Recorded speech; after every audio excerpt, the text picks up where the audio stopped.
Let me tell you something. You better have you a theme song in this era. Okay. I'm going to reveal that I was a huge fan of Ally McBeal, which is a show about this white girl lawyer a long time ago when I was a little kid. But Ally McBeal had theme songs. And in this day and age, we're going to have some theme songs because we got to think about how we show up.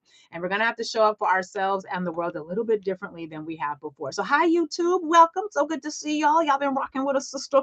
We had a very nice Sunday evening YouTube conversation. I appreciate y'all because now YouTube, I usually am inviting y'all into Urban View, which I'm doing right now. Welcome to the Urban View experience. But sometimes YouTube, we be having our own YouTube experience, and then we can invite Urban View into that space. So, we try to do it all. We try to do it all. I have this concept that we describe a lot on the show called Squirrel.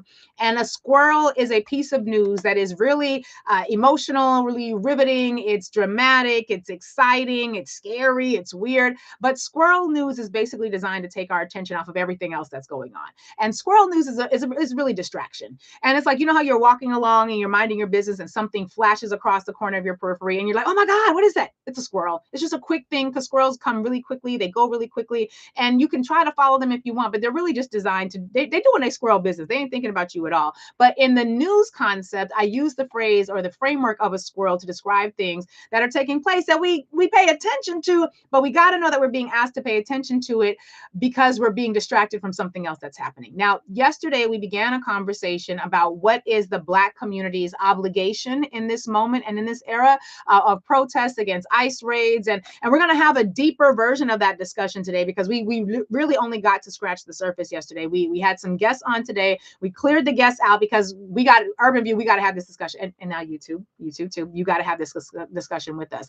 And so we were talking yesterday about the ICE raids. We were talking about the fact that Orange Mango Mussolini had decided that he was going to federalize the National Guard and send them into Los Angeles, where Los Angelinos were basically like, what you not finna do is take mommy and poppy, because mommy and poppy are guilty of doing what?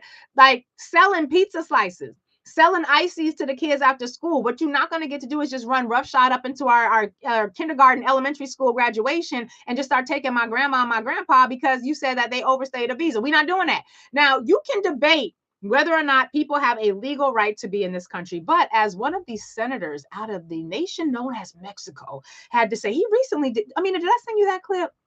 We don't need it just yet, but there is a clip. We're gonna tweet it out. Jonah, if I find it, I'll put the link in the chat. But basically, there is a clip of this senator from the nation of Mexico.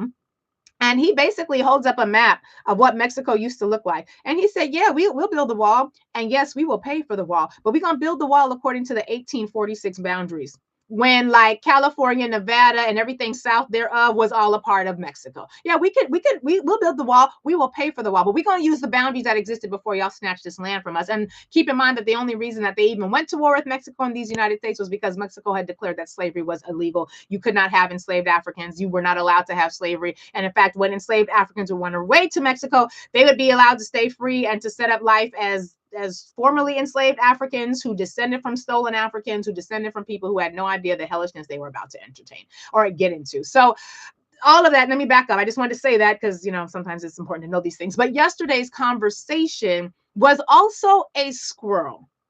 It was also, and the conversation we're going to have today, we're going to have it in such a way that we don't allow the squirrel to win. We have to have a discussion about what our obligation to ourselves is. And we have to recognize that we are in a moment right now where what's happening to other people is going to come knocking on our door. So we also have to think critically, not just in a, and I'm saying this because I saw some of the comments on the YouTube video I did yesterday. And a lot of y'all, few too many folks was like, this ain't FBA business. Yeah.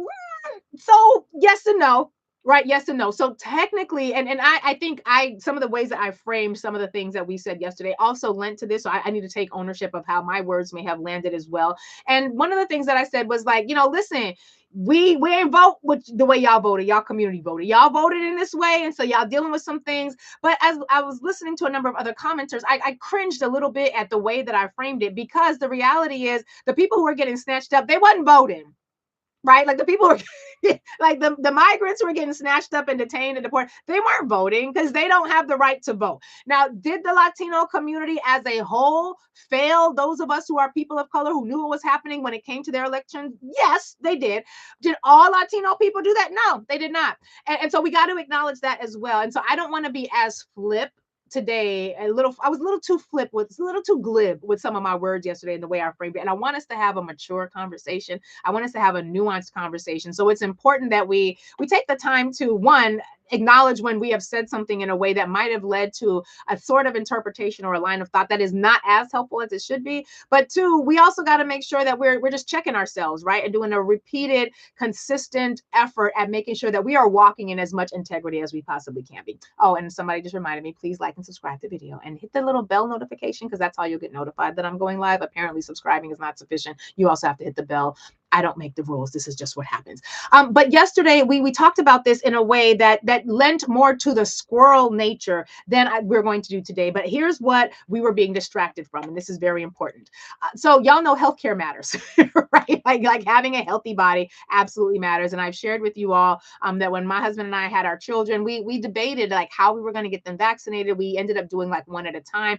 I explained this more in our podcast. It's going to be out later today, which you can get anywhere you get podcasts. Apparently, several of you don't realize, because, and I know this because you have told friends of mine or people who know me, Lurie never says where to get her podcast.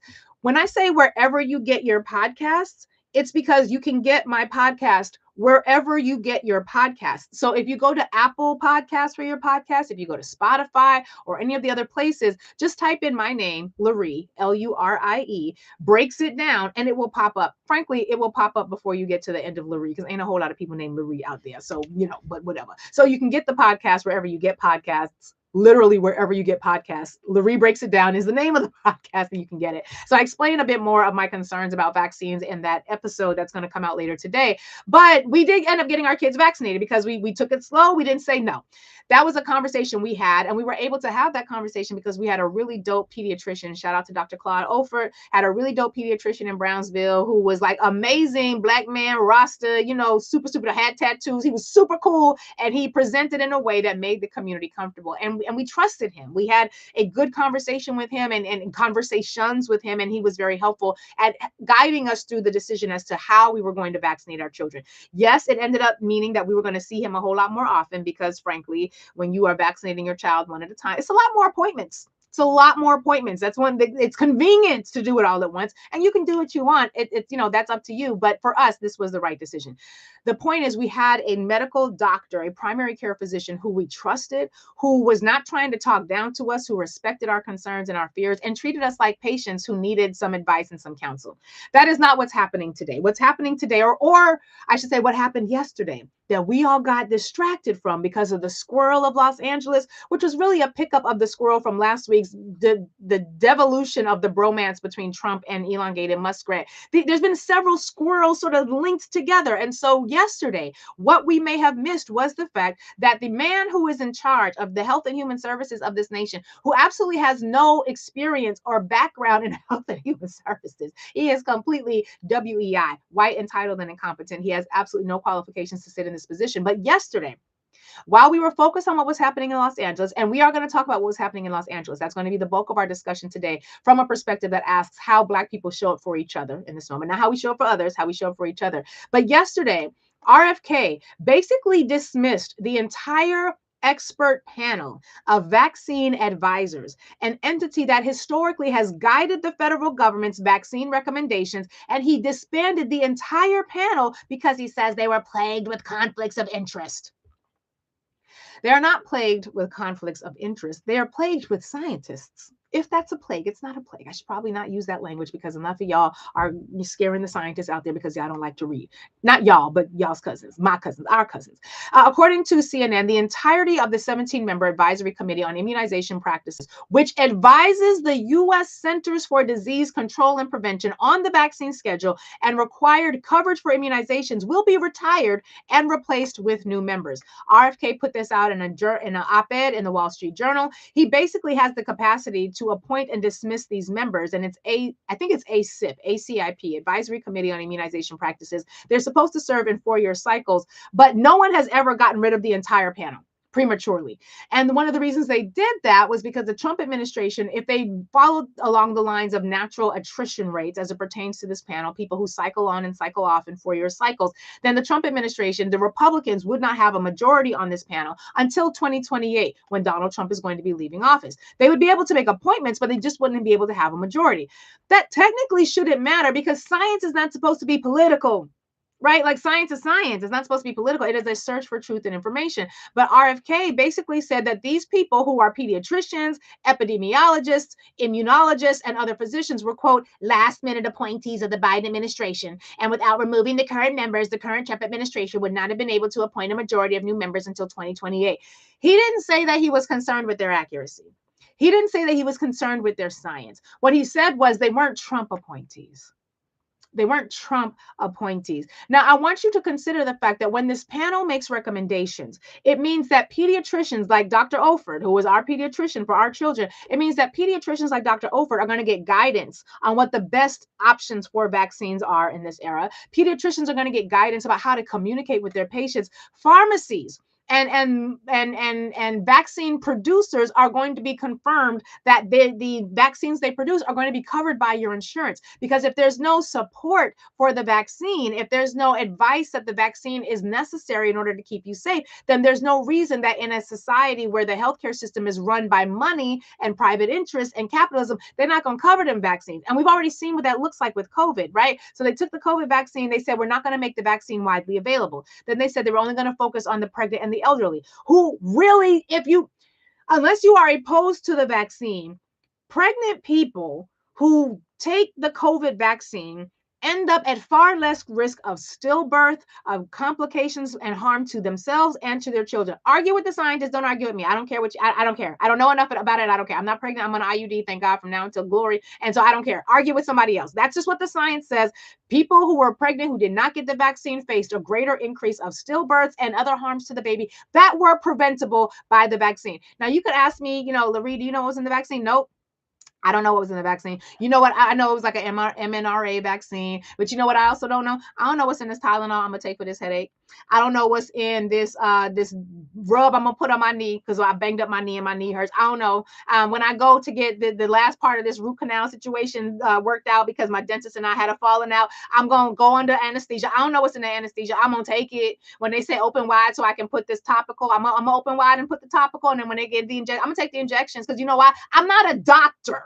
I'm a lawyer. I know things about the law. And so argue with the science. This is not about, your vaccine openness or hesitation. What this is about is the dismantling of the institutions that from a non-political basis give information. Do what you want with the information. I don't care. You can come to my house if you're not vaccinated. Although I had a cousin during the COVID. They know who they are if they're listening. I had a cousin during the COVID vaccine who basically, once they found out that I had taken the COVID vaccine, they said we couldn't be in the same room anymore because they didn't want me to shed vaccine virus in the space with me. I'm sorry. It was a true story. And then that person asked me later for money and support to help them and their kids. I was like, my vaccines are going to shed on the money. I don't think I'd be able. I should not have said that. That was very cruel, but that's how I felt. The point is, RFK has basically politicize this entity that was supposed to be giving non-political information to people who are going to be making decisions about what is happening with the rest of our bodies. That is a real problem because if you are an epidemiologist, you are concerned about the fact that we are now basically talking about bringing in members of a cult who are going to be advising doctors on the science, bringing in members of a Trump cult who are going to be telling our doctors what it is we need to know and how we need to operate and how we need to think about healthcare. They got rid of the Americans, the country of the United States. This country is no longer a part of the World Health Organization, which is why I'm encouraging y'all, go directly to the World Health Organization's website. You can sign up for reports. You can sign up for information to get it directly. We're no longer a member nationally, but you can still get information from the World Health Organization. There is no plan for the flu this year, because they got rid of previously all the people who give insight on the flu. Now, I will say I've never gotten the flu shot. I'm not going to be one of the people trying to hold. I'm not going to hold you. I'm not going to tell you something to do that I ain't doing. I will honestly say I've never gotten the flu shot. I have had the flu before. It sucks, but I've never gotten the flu shot. But I really appreciate those of you who do get the flu shot. I think it's great. That's dope. That's amazing. And right now I know my doctor is like, why didn't you get the flu shot? You wouldn't have had the flu the last time. I know, but I'm a work in progress. I'm a work in progress. And I'm sharing honestly with you all because I don't need us to politicize what it is that we need to know. We also need to know that Africans are the reasons why we have vaccines. African science brought vaccine information with them. Onesimus introduced it. We talk about that in the podcast later on today as well. So please don't hit me with the vaccines are a white man's medicine. No, they're not. White people were dying from diseases that they could have prevented with vaccines until they found enslaved Africans who knew what they were talking about. So let's be historical. Let's not be ahistorical. Let's be historical. So this was the squirrel. This was what was happening yesterday when everybody's eyes were on Los Angeles. We also missed the fact, or some of us missed the fact, that one of the stalwarts, one of the institutions that is designed to uphold our healthcare system in this country has been disbanded.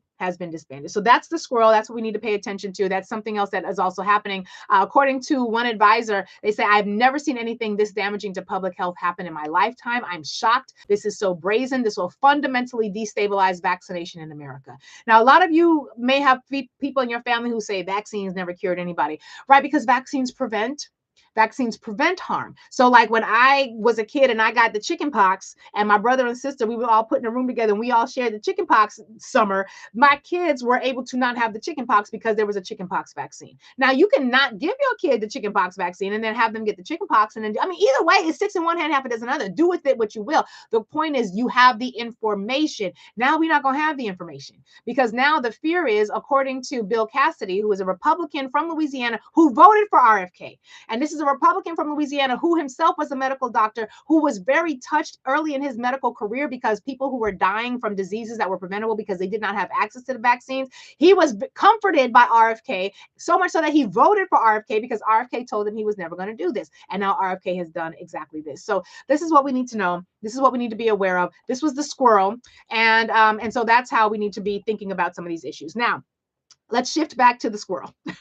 Having said all that, so we're clear about what just happened yesterday, and we're clear about how this is going to change the conversations that we have with our doctors. We need to be asking our doctors not just, what are the recommended vaccines for my kids this summer or this fall as they go back into school. I would ask them, what's the vaccine schedule from last year? Like, what was that? What were you saying before this all got politicized? What was the vaccination schedule if you're interested in vaccines? What was the vaccination schedule that you used last year? Where is that? And let's do a comparison because that is going to have a lot of impact as to what's happening now. Okay. Having said all that, I want to get into where we are right now because we started a conversation yesterday that really it spiraled and it continued and the YouTube conversation has picked up. The commentary there has been really powerful. I appreciate so many of you who have participated. Since yesterday, the situation in Los Angeles has escalated. It has escalated a lot.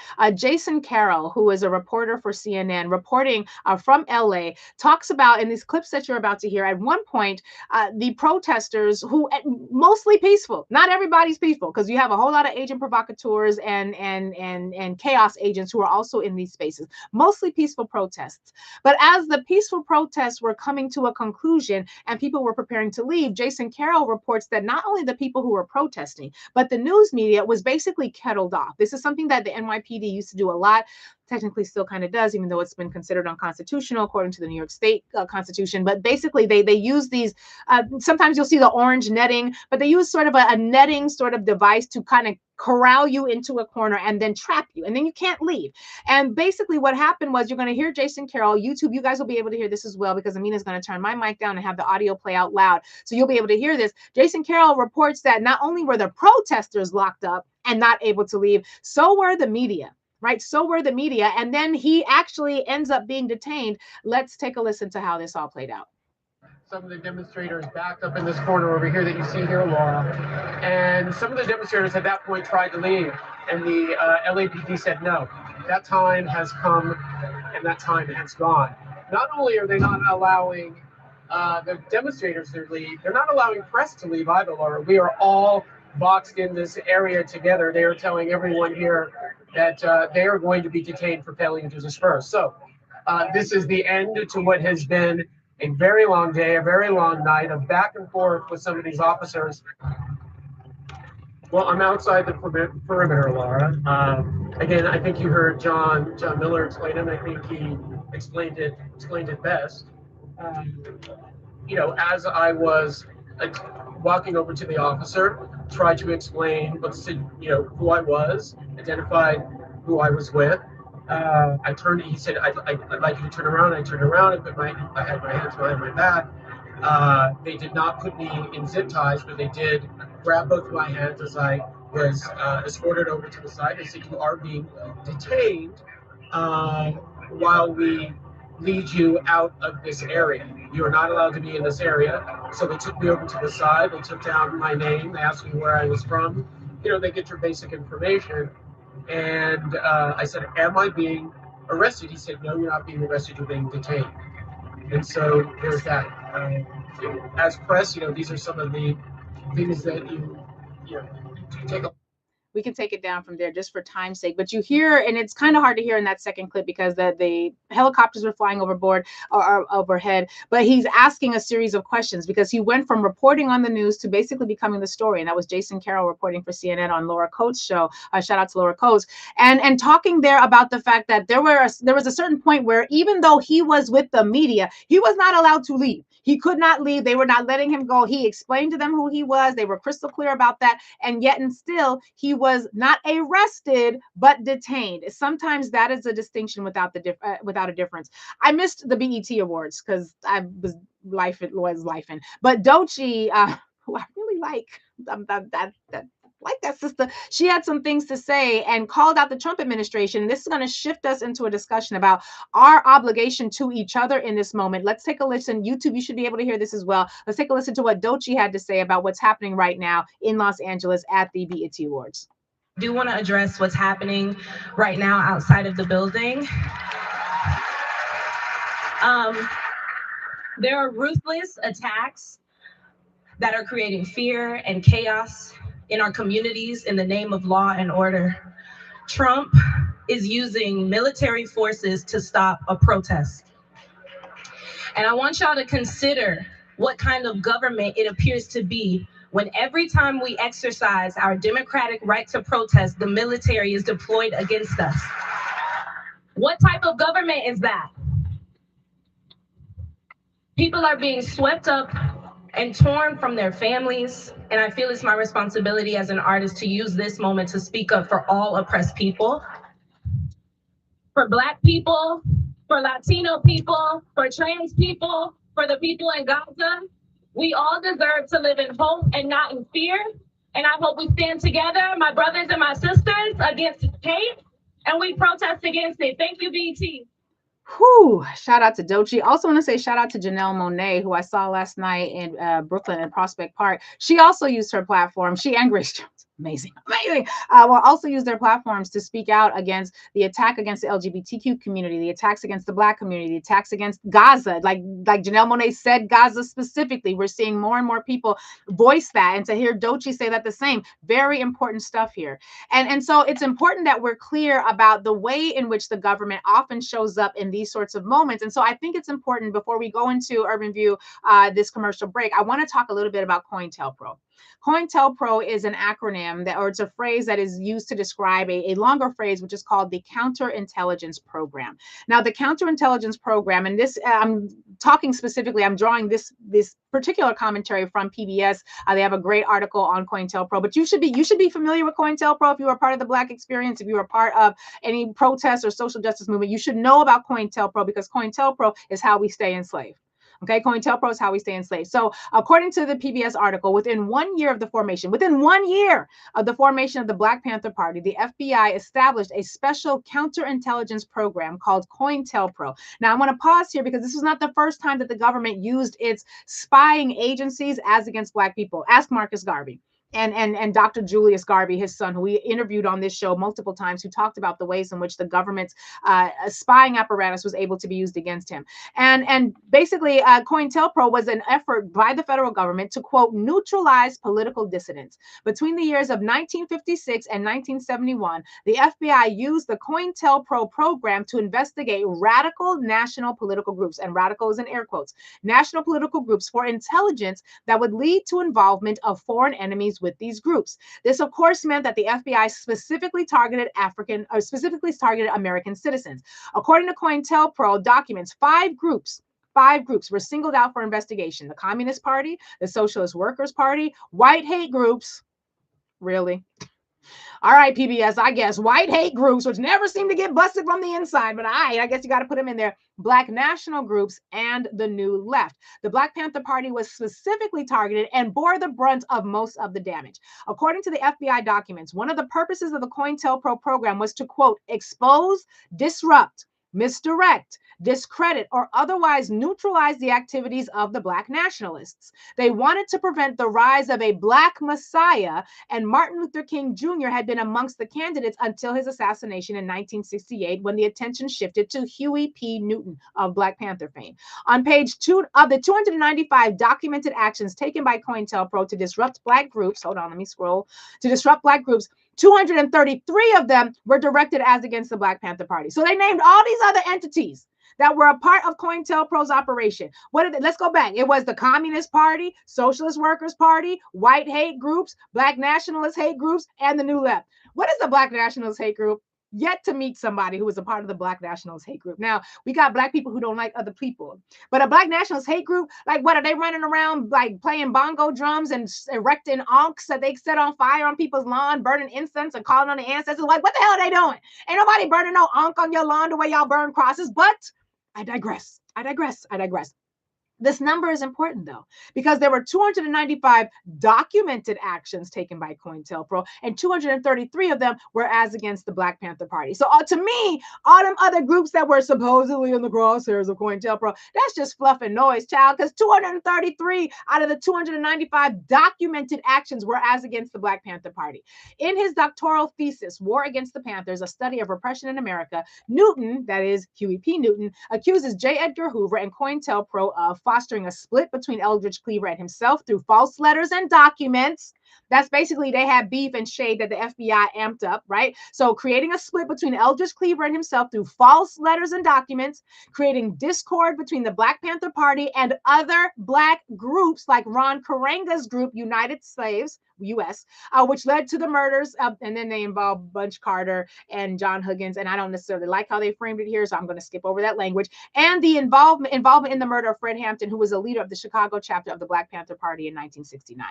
We are in a nation where a whole lot of people on the street right now are learning about the capacity for this government to weaponize itself as against citizens or people who are lawfully here. They're learning it for the first time. You should know better. If you from us, you got to know better, because our history is all up and down and tied up into this. And so we have to be clear that no matter how we choose to show up in this moment, and we're going to, and on the other side of the commercial break, we're going to bring in the clip that Malcolm Nance, in the conversation that Malcolm Nance was having with Shauna Renee, where he talks about the obligation for Black people to show up in this moment.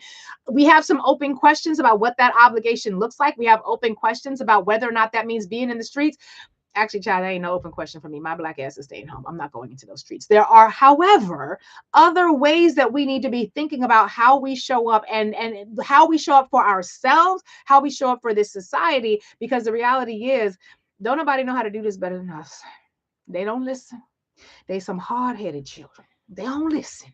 But we might be the only ones on the planet who know how to deal with this particular beast in the way that we do, because of the history of our time and experience in this nation. So that's where the conversation is going to take us today. 866-801-8255. 866-801-TALK is the number. We're going to do this in Sankofa conversation style. Those of you who know me, when I do Sankofa circles, we have 4 components to the questions that we're going to ask. The first set of questions are going to be aimed at you as an individual. Those are the self questions. You don't need no degree. You ain't got to study nothing. You ain't had to read nothing. It's information that you bring just by being a human being who's alive. That is a self question.